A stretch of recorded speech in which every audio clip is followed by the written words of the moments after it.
jail phone.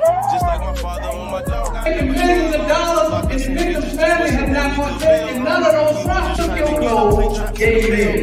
Took your language, gave it. 100% way to survive jail or prison. Don't go. Until you credit up why you need credit. Then 12 years goes by and you don't even get a chance to go up for parole. Supposed to die so many times, guess that's my afterlife. A lot of shit ain't work for me. Yo, what up, what up? Living Life After Life podcast. Banky Pound, Troy Catchmore. We here. We have the honor to have the great King Pusha T with us. What up, homie? What's up, what's up? How you doing? What's happening? What's happening? What's Good seeing you, man. A lot of people don't know, man. This is very dear. This is an honor. Like, we got one of the hottest, dopest lyricists in the game, in the building. Respect that. Listen, let's get into it. Yes, sir. I was in prison watching the video. You know, I saw the cars, I saw the lights, all this. The Clipse. Yeah. Grinding. I want to start with the Clipse. Yeah. You know what I mean? You. 2002. Malice. Shout out to No Malice. Shout out to Malice. Yes. How was that feeling, man? Y'all was in the hood, really doing the video. How was that feeling? You know, it was a really good moment for me, honestly, and my brother actually. Yeah. You gotta understand that, like, my whole family is from Norfolk, Virginia. Yeah.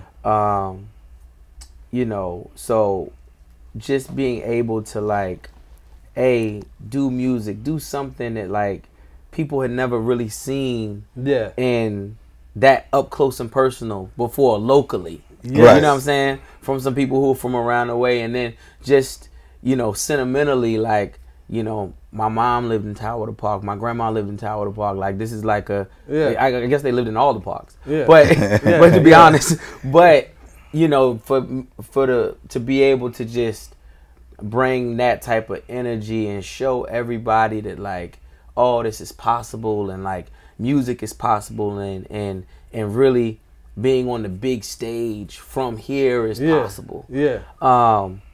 You know, it was really, really a good time, and really something that I run into kids now who be like, man, you know, on 1 minute and 30 into the video, you can see me Harlem shaking in the video. And I mean, these kids are grown. This is 20 years ago. Right. You know what I'm saying? And it just was, it was really inspiring for a lot of people, especially even myself. Man, it inspired me because, you know, before I went to prison, we rapped.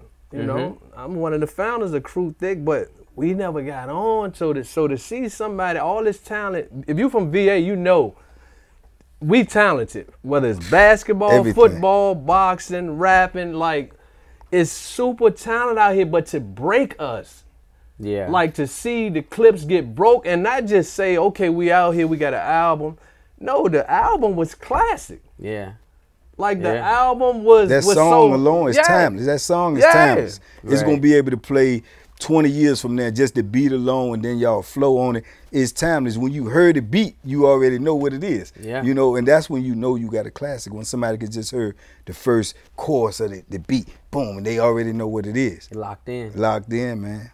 So look, what about, let's speed up, because I want to touch on a few things. Let's speed up Daytona. Okay. Now that joint, Daytona hit like what was the feel with Daytona? You know, Daytona, you know, that was 2018. That was 4 years ago, and at the time, Daytona was one of 7 albums. No, one of 6 or 7 albums that was produced totally by Kanye West. Wow. Okay. So he was doing all of these albums at one time.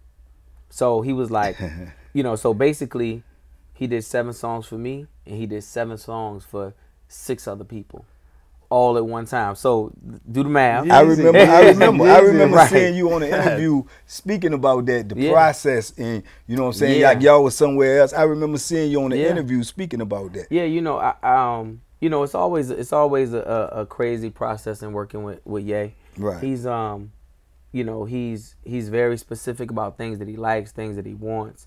And this particular time, he wanted to go to, like, Utah in the middle of nowhere Really? and like record. So, you know, so we really did our thing. Like that, because that was my other question. What brought y'all two together? Because when I heard like you was president of Good Music, and I was like, how did that come together? Well, originally, Kanye had a birthday party at the Louis Vuitton store years ago. It was like the flagship store, and he was always been in the Louis Vuitton. And one of his partners paid the Clipse to come to the store and perform for his birthday, because at the time his favorite album was Hell Hath No Fury. That's right. So from there, we developed a relationship. Come 2009, we did a record called Kinda Like a Big Deal together that was on the Clipse album, To the Casket Drops.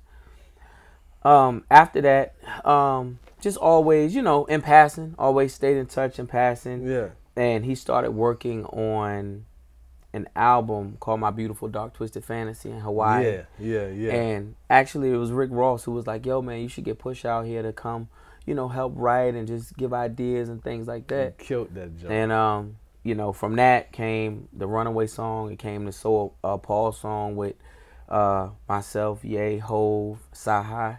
Yeah. And, you know, then that just whole Good Friday thing, like that whole time, that whole moment was really good for music, and it was really good for putting out music and just doing something weekly and having everybody engaged, and everybody was just like waiting on what's coming next. Yeah. But that's how our whole business got together. So I eventually signed to Good Music, and while I was there at Good Music, you know, we would, you know, I tour a lot. Yeah. You know, he got everything going on, so we would be away from each other a lot, and then we'd come back together, and he'd be like, man, what's new, what's hot, what's going on? Yeah. And one specific time, I was like, well, listen, I like these kids. I said, actually, they're from Chicago. I think we should sign all of them. Yeah. And I was talking about Chief Keef, Lil Durk, and, you know, just that whole gang. Yeah. And that didn't happen, but what did come out of it was the record Don't Like remix. And that was like the hottest joint of the summer probably that year. Okay. And, you know, you asked about, you know, how the Good Music presidency came about. It was basically that. He was like, listen, man, you sort of be knowing what's happening and what's going on. And hell yeah, you knew. You trying to sign Lil Durk and them back then. Could you imagine if that went down? Yeah, I was a wild. I was a fan of Durk and them then. I was definitely a fan of Durk. Then we actually went on the road together. I took him on the road with me one time. Just like my father on my dog. And millions of dollars and the victim's family have not partaken. None of those rocks took your gold, gave it.